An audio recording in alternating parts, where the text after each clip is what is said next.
Welcome to Innovate, presents Entrepreneurs in Tech. Today, we're delighted to have our guest, Ozzin Jun, who is the founder and CEO of Jun International Coaching.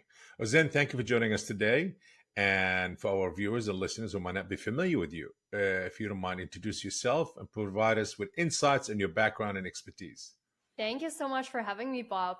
So, My my name is pleasure. Ozzin. I'm based in Switzerland. I'm a business coach because I've come from a place where I was in six-figure debt. I had no purpose and struggled a lot, but I turned this debt into a purpose, a calling, where I served today a lot of coaches, consultants around the world to become financially wealthy by helping them to build businesses online through social media, but most importantly, also their wealth and relationships. And what my brand Wealth Queen really stands for, our mission is to know that you're worthy of it all. So we want to make big bank, help you in thriving relationships and in great health.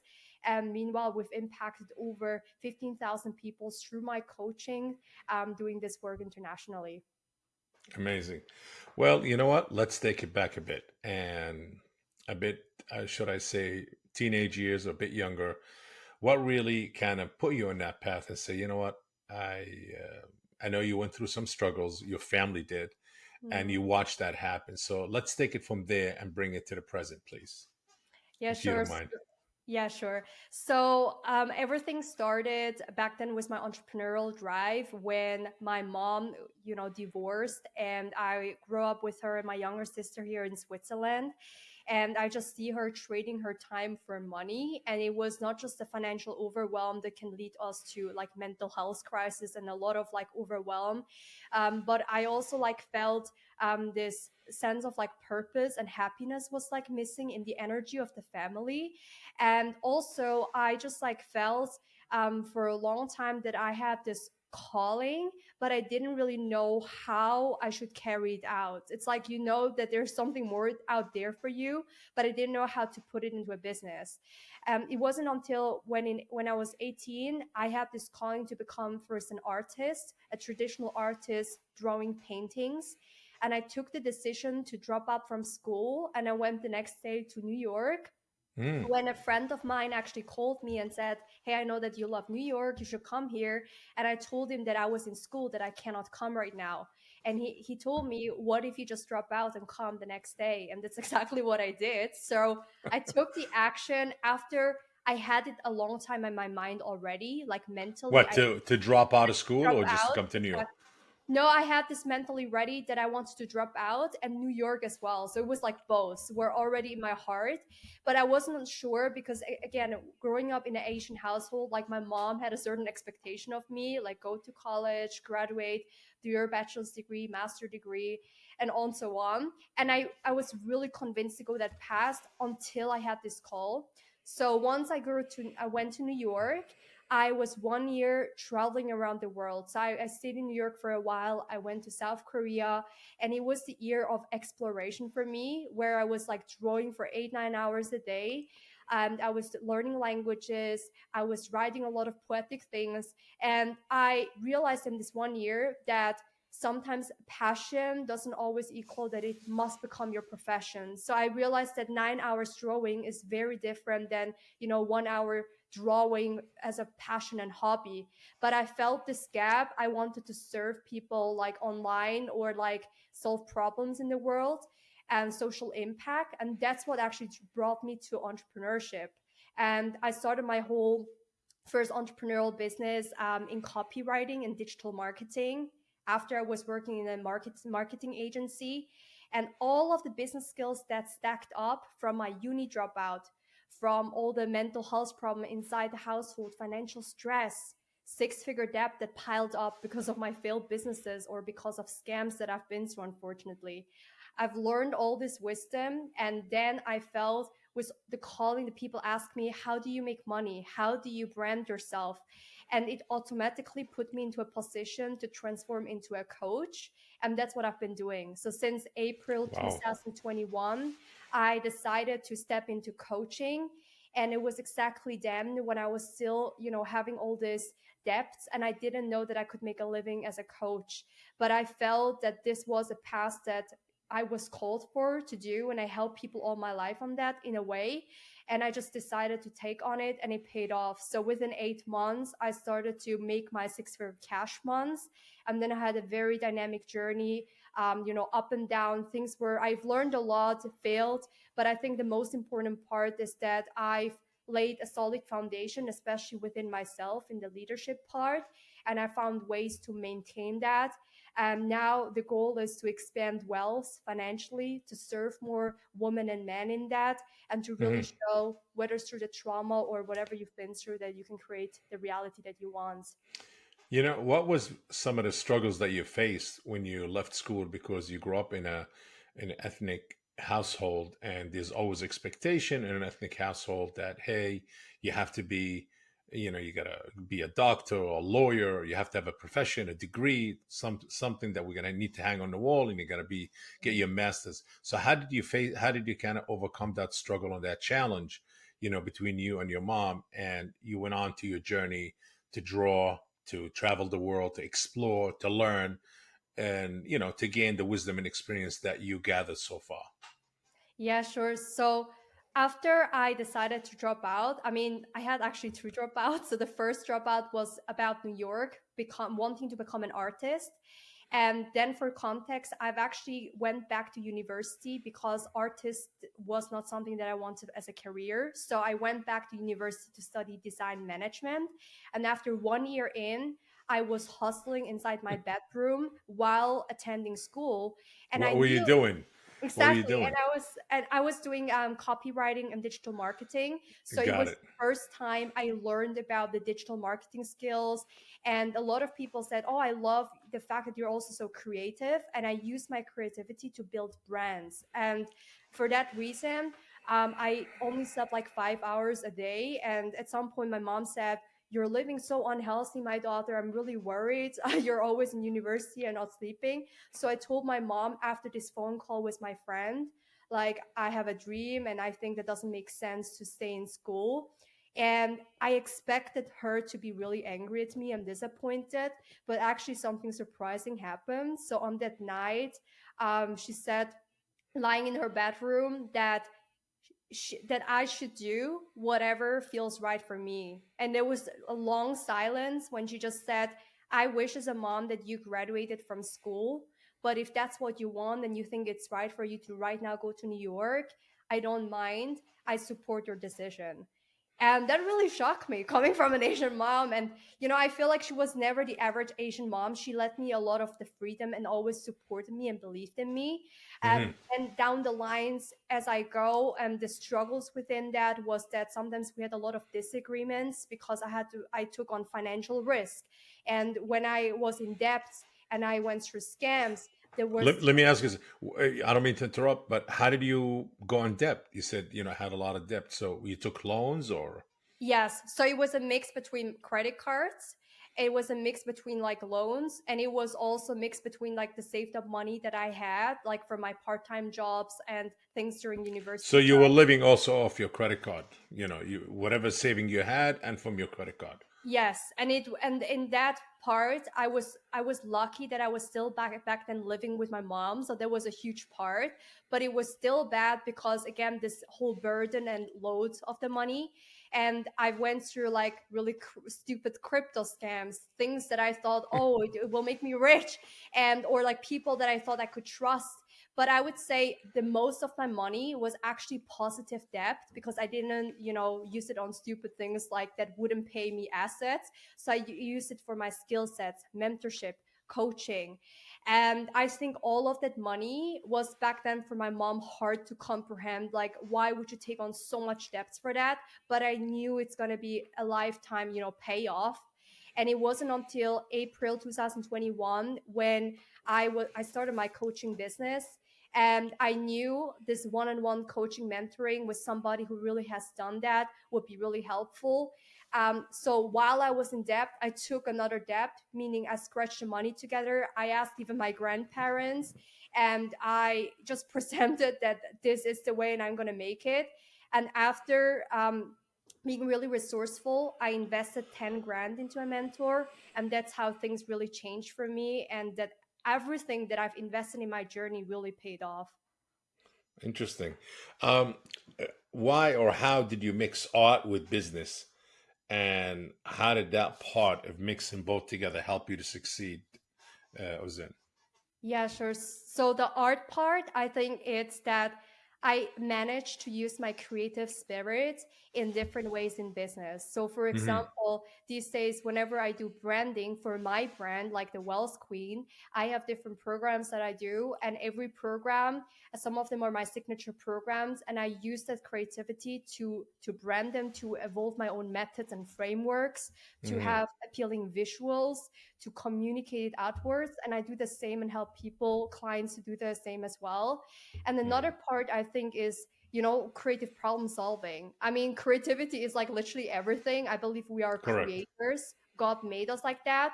So whether like it's coming up, for example, with a music video that I created once to promote my coaching business, it's something that average coaches don't do. So I was like, why not do something new, whether it's a poetry, whether it's a music video, whether it's creating a trailer or an immersive event for entrepreneurs. And I think that these day artists can make a way lot of money when they understand the entrepreneurial mindset that and stand out with their own trademark. So that's what I'm doing right now. Amazing. How do you using social media? How do you use social media, for others to learn to boost your business, and what tips you have or you could recommend for people that say, hey, I want to use social media to boost my branding, my what I do and what I'm presenting or the product I have, and what tips that you could recommend to Yes. others. Sure. So social media is absolutely one of my favorite thing, my main thing that I show people. So it can literally one thing that people have to understand is when you're listening to this, that content is key in changing your entire life. It doesn't matter where you are financially or where in your journey. I think that a lot of business owners or even influencers, whoever you are, artists as well, like they really underestimate the power what you can do. For example, when I started out, I didn't have my first clients and I didn't have the network talking to other, guests on my show, bring millionaires, billionaires in, reaching other big names or the other CEOs out there worldwide. And it was done just by starting to create a newsletter, blogs. I was starting to post on social media. The best advice is to pick your one or two main platforms where you're really active on, and then Hmm. as you go, you can create your own omnipresent. But what is really important to understand is that volume does matter, but so is the quality. So while some people, for example, do one YouTube video, for example, per month, what I did always from the get go is I go immediately into volume. So when I started my podcast, I immediately did like 10 episodes a week and I kept Wow. going for an entire 10 year. episodes a week. That's a Exactly. lot. I know. That's a lot. I mean, I have a podcast, you And know. I mean, I don't say like people have to go that insane, but it's just like double down on the volume and then also be consistent. So I did both. I went Mm. on like this for over a year, having like in average 7 to 10 episodes a week. But I also think with the repetition, I enhanced my skill set to be better at that and then to automate, like to be like more efficient in this as well. And that's the same thing for social media, to always post at least once a day or 3 times a week when you start out. The idea is that you not get overwhelmed, but that you actually can have fun. The question is really, what can I post today that would help my ideal dream clients in any way? And when you're just like being yourself without the mask, like the whole thing becomes so much easier. Instead of thinking, what should I say to get the clients? What am I supposed to do to get XYZ? But it's really about what do you want to say? What's the raw you? And not just to blend in with your coaches or mentors or peers, Yes, but to yes. trust your voice. And I think that's been the toughest, oh, and also at the same time, the easiest thing that I've ever learned, to create your own original movement within social media and understand because of that, what I got out of it is like paid speaking gigs. Or the CEO of Korea in Hyundai, the former CEO, invited me to his office, and that was only because he read like one blog post that I've created and he was really fascinated by that. Well, And that led me congratulations. to Amazing. do those things. Wow, this is really amazing. So, are you going to give a speech there? At, oh, So was the guy, former CEO from Hyundai. I Yeah. went there to actually give them and discuss with him things, aspects about branding, and it was more a get to know meeting, like personally connect. And right now, he's working on global leadership in Korea, empowering like young people there in entrepreneurship. Hmm. And I told him like whenever like I went to Korea last year that we partner up to create an event together in South Korea to really boost the experience there. And my aim is not just to speak on, like online here or in Switzerland, England, or States, but I want to do the same thing in South Korea and Asia. The market is completely different, mentality culturally is different, but I see Hmm. so many gaps there. And that's like what I aim to do with him or myself with other collaborators. Lovely. Ozan, let's talk about when you worked at Grow With Us agency. How did that change your view about personal branding, or own personal branding? Oh, everything. It was the first experience I actually ever had because Yeah. before that, I was just taking some bunch of like online courses. But then again, knowledge is nothing when you don't execute it. So when I joined there and I was there a closer, so Mm. I did the sales and I also marketed these services there and then got like commission deals out of it. And Yeah. what I've learned about personal branding is that when you brand yourself, your name, it becomes really your biggest asset, and people need to understand, maybe they've heard it multiple times, but I think there's a different awareness level once you practice that, because all the courses or brands that I, for example, have, and I brand it as like the wealth queen, and I associate my name, whether it's my company Jun International Coaching, my brand wealth queen, people associate that with your name. And the power of branding is that people already are close on you before they even like go on a sales calls with you or whatever. If you really have a brand that has great content and it's already specific enough. And the personal branding is, no matter if you're in real estate, you're an author, even if you're in a corporate 9 to 5 job, like it's so crucial that you know how to sell yourself and position yourself. So I've helped also multiple people who are in corporate and they Hmm. didn't know how to communicate their LinkedIn or the way they sell themselves. So I think it's important to understand it's for everyone out there to do that. Do you think a lot of people struggle to sell themselves or to get themselves out there and to be kind of perceived the way they have it in their mind? Is the communication, is how to communicate properly? You mean like where they struggle in terms of? Hmm. Hmm. I think the biggest thing that I observe working with multiple people is that Hmm. people think that they have a visibility issues. Like they put themselves out there and they think they're, whether it's their dream ideal clients or whoever they want to reach is not seeing them. And as Yeah. a result of that, they invest into paid ads or try all type of strategies. But Hmm. where I always bring people in is the messaging. So whenever you like want to reach more clients and things, it's often more a messaging issue. So, and I can see that if your current audience, if you're not converting right now from your audience, it just shows that the roots of that is much deeper. And when we actually test that, your ideal dream clients, the people, they are seeing you, they are watching you, but because your messaging is too vague or not calling them forward, they don't really feel that you're the right person for them, whatever service you offer, and that Hmm. results you in not having the clients. So I think knowing how to communicate is so crucial, because you're only good as you communicate. And the biggest frustration people have is that their zone of genius is amazing and I can see like how really great the service is, but they're so frustrated that their communication is not a match of their work. And Hmm. that's something we have to change at the core, so you can have email marketing and all the rest that comes easier once the messaging is dialed in. You worked with a lot of big clients, I'm sure, throughout your journey or your career. And what's some of the challenges that you came across working with such big clients? I think the biggest challenge, apart from the messaging, it's Yeah. one layer deeper, and it has a lot to do with the soft skills. I think the biggest breakthrough I've saw in people is that the more you trust your own power and the self trust within your leadership, that's going to determine the level of success.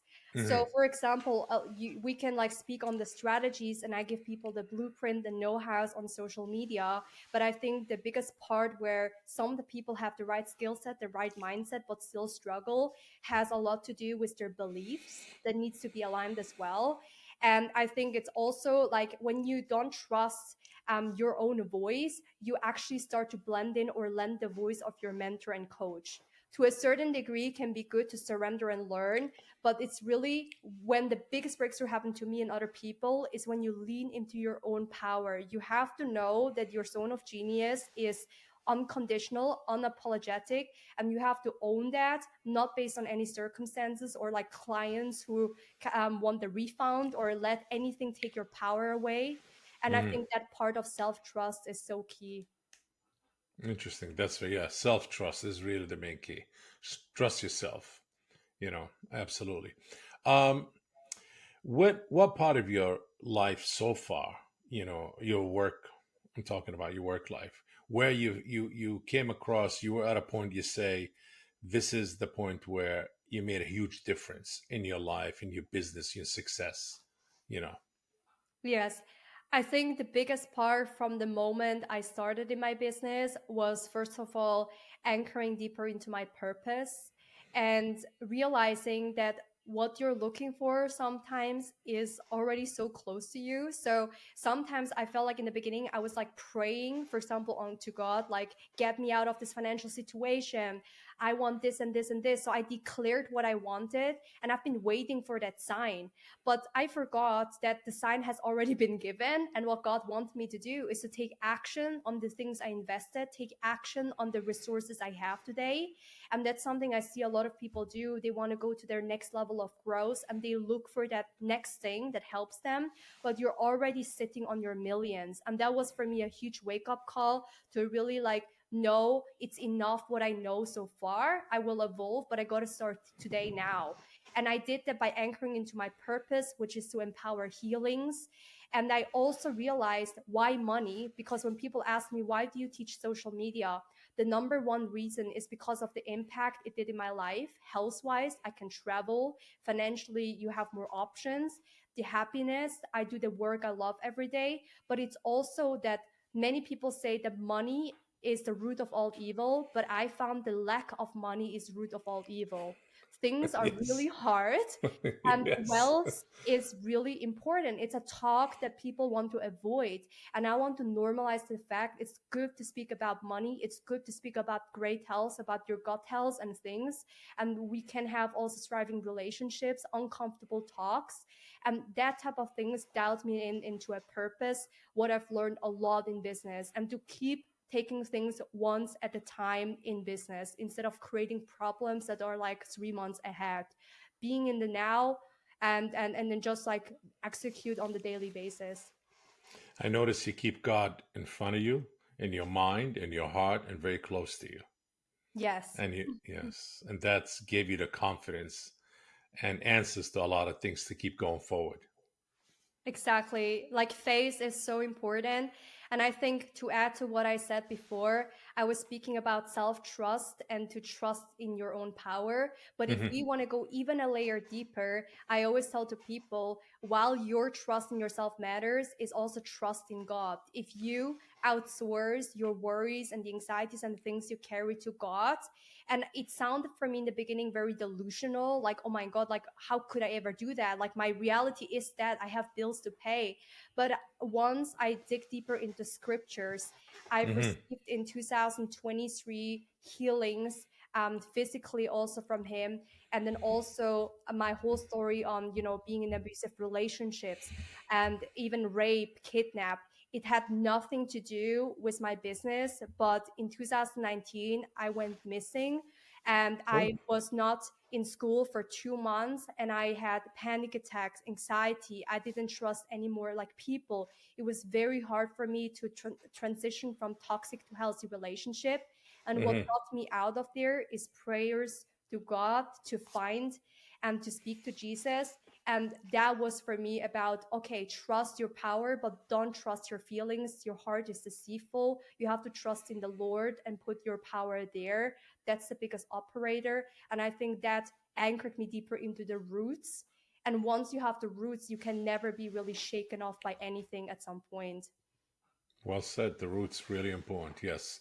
Um, let's talk about your role as a UN peace ambassador. First of all, how did you manage to get that role, and how big of an effect it has on your career, on yourself, on your approach to leadership, and all of that, and the Yeah, benefit of being a UN peace ambassador.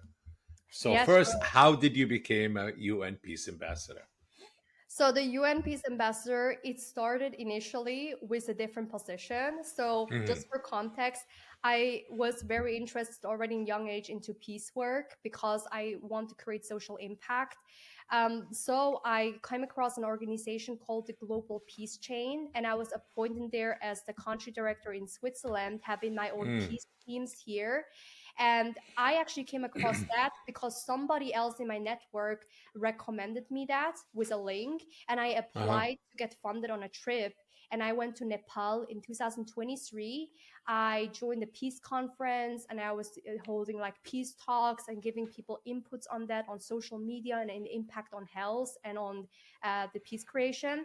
And Mm. all of these steps, and also prior to that, I had like other pastors and people I knew from Nigeria supporting women and girls when it comes to war against like rape and abusive relationships through my own story, how to heal that, how to equip women with skill sets. All of that compounded. And at some point, I was on LinkedIn and I started to share, the way I post on LinkedIn about social media, about business, about health, and especially also about the social impact. And I got to know a woman called Joy, and she connected me to another professor, and he is like the founder and the person that is like really close to the UN.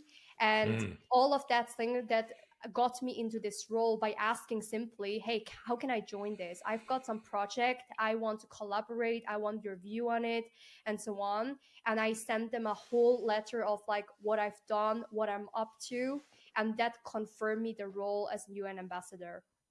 Lovely. Um, can you share a success story from your business? Somebody who came to you, they Yeah, needed to be sure. coached. Yes, would love to hear. Yeah, sure. So among the success story, one of the ones is a recent client of mine. He is a physiotherapist in Switzerland, and when he came to me, it was like beginning of this year, Hmm. and he was already showing up on social media, having like 2 to 3 clients a week. One client averages around $1,000 for him in the therapy work, and he wanted me to help with his messaging. So he wants to like double down. So what I did with him was this whole rebrand on his Instagram and on Hmm. LinkedIn. So that was a whole done for you from my side overnight. And then after that, I started to coach him. But then quickly he told me that he didn't really have the time as a CEO to really do this stuff by himself.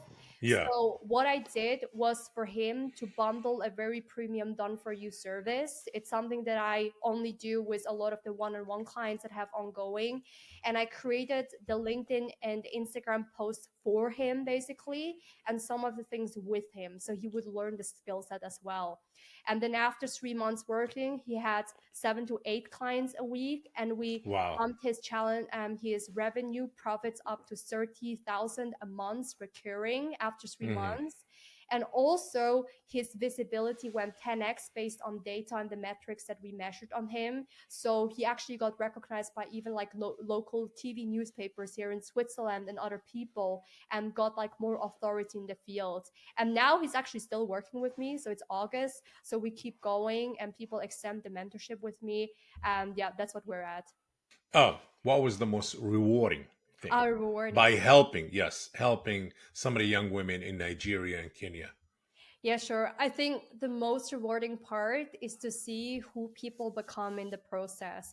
So I think rather than just like, okay, like they evolve in their skill set, and some of them they publish their own book, they could do their own business.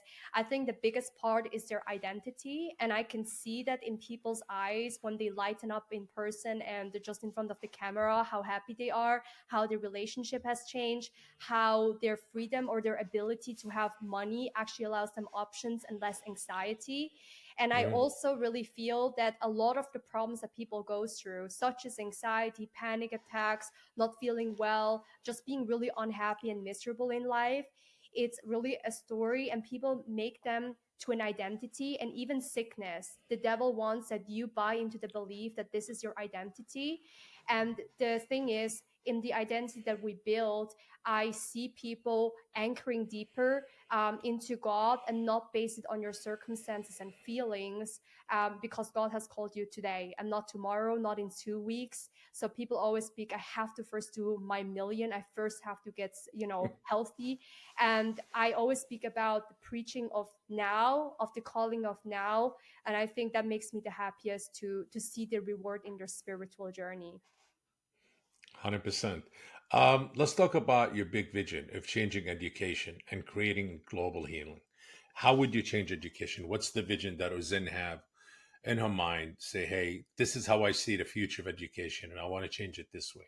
And then about the global healing and creating global healing. Yes, sure.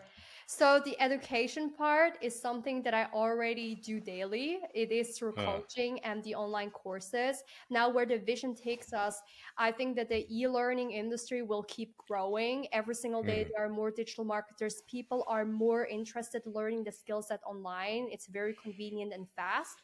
So that's will keep growing. Excuse The me. Yeah. angle where I would change certain things, like I intend Hmm. to put a strong emphasis on building leadership academies. Right now, it's online through my courses, signature programs, but I also have this mission to do physical like buildings and actually building like schools, third world countries, even in South Korea. And the topics of the schools, they should focus on different ways instead of just like grades or being too generic with that. I think that Hmm. mental health, women's health, there are so many things, even religion, there are things that I really feel should be the foundation in schools. And it's a lot of the gaps is in the system outdated. So me Hmm. dropping out of university is one part of the story where I felt my creativity felt always limited the more I stayed in school. So the moment I got out, I knew that there were golden nuggets in the school and I had to take them out. But I knew that this is not everything. So people who put in a lot of self effort, and my health right now, coming out from hospital last week, is the perfect example. I went Hmm. to several doctors and no one could really diagnose what I had. And even my issues that I had for 7, 8 years with skin eczemas and problems. Hmm. But my self effort in really doing researches, testing myself, reading books, praying, it led me to specific people in the online space. And I came to realize about my allergies that no one told me about, that no doctor could predict. And I think that if you don't know your root cause in anything, whether it's in your Yes. business, either in mental health, either in the spirit, you cannot solve the problem, and that will cost you a lot. So I want to build an education system where self effort, self leadership is really emphasized on that, creative problem solving, and create like a building where it's like multifunctional that requires a Then lot of you would need to add probably self accountability to it also. Oh yeah, I mean that's part of the self leadership, that you can't, that you can lead yourself during this circumstances, different circumstances, and stick to your own words and commitments.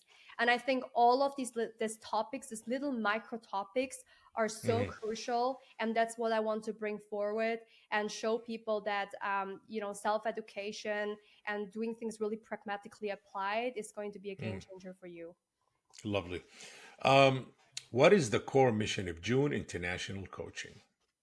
Jun International's coaching stands and really commits to help you to make the big bangs through social media, meaning you can build your online business and you have the digital card, basically business card on having the authority and credibility in the market as a thought leader. And then Hmm. number two, apart from the financial wells, I am very committed to help people to anchor in their purpose, so they have really thriving relationship and great health foundations, which is equally, the high performance in entrepreneurs. Um, Ozen, you had a long journey, but still not long enough. You're still young, but you've been through a lot, your experience and your knowledge that you acquired. But the journey's still in the beginning, and I'm sure there's a lot more success to come. what advice you would have for other young entrepreneurs, whether they're young men, young women, whoever they are? They're going to watch this episode and they're going to be inspired by your story and say, you know what, Ozen did it. She carved her own path into being an entrepreneur, and she's a goal getter. She set her goals and she went and got them. There were some struggles, but she overcame all these struggles. What advice you would have for them? I think the biggest advice is to lead by your courage over confidence. A lot of the things that I've done in my life, including my business and everything, is not because I had the confidence initially to do that, but it's almost you don't have to believe like always 100% in you, but even if it's like 51%, a little bit more than the negative, you give it a shot and you have to lead into courage. And when you don't have the confidence to go for something that is still lingering in your mind and you know you feel called for, but you procrastinate, I think the biggest part is just to do it with the fear. And when you do it and have this repetition, you realize it's actually not that bad. Like, oh my Uh-huh. God, I'm still alive. And you just do it again and again. And I think that courage is number one in building the future that you want. And you have to keep choosing courage again and again because a lot of entrepreneurs, they start really amazing in their journey. They hit their Yeah, financial goals. And then somewhere down the road, they lost their confidence. Something happened. And they feel this imposter. But maybe they got too comfortable, possibly yes, some of them being. they got comfortable, I feel, but I think a lot of them they start to look left and right because I feel, at least like in my experience, in the beginning, I had nothing really to compare myself with. I just, I didn't really have my business. I just go for it. I have my mentor. I have some success.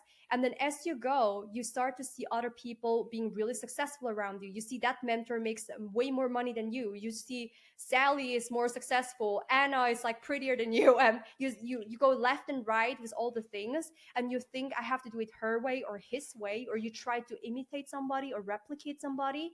But I really realized the core, staying in your own lane of your own movement, and stop looking just left and right, just do your way, don't overcomplicate that, and leaning into that courage. This is how you become an industry trailblazer and stand out. And you also set the trends in the market. And I think that's the interesting part where new things happens. So you would say courage has a lot to do with it. It's the number one leader Yes. because, and what about being overconfident? That also could have a lot negative effect on you, Well, I think especially when you reach a certain level. It's like, okay, I could do this, I could do that. You becoming, it become, does overconfidence create ignorance?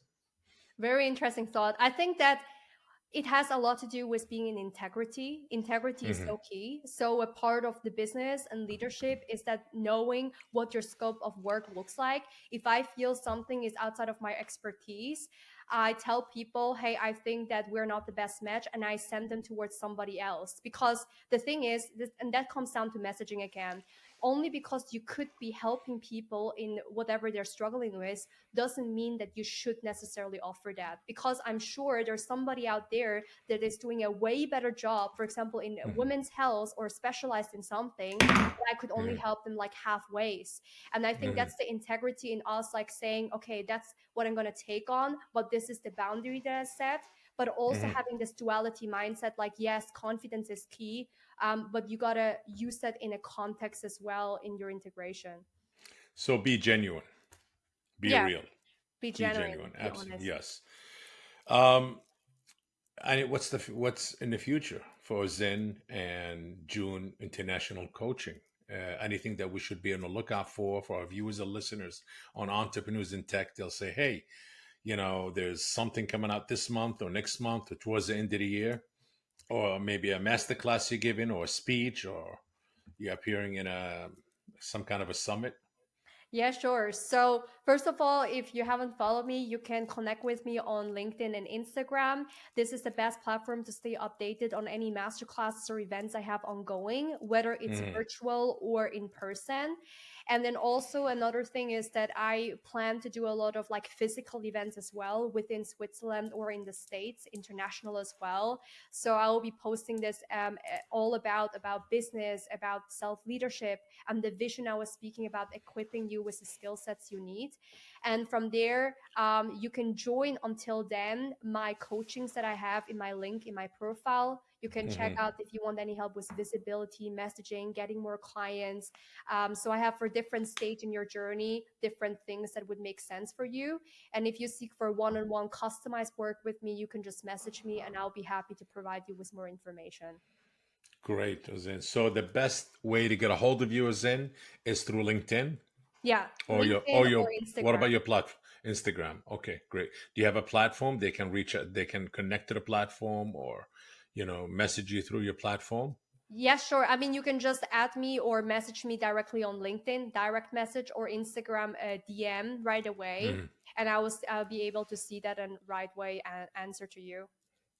What an amazing interview. I truly enjoyed it.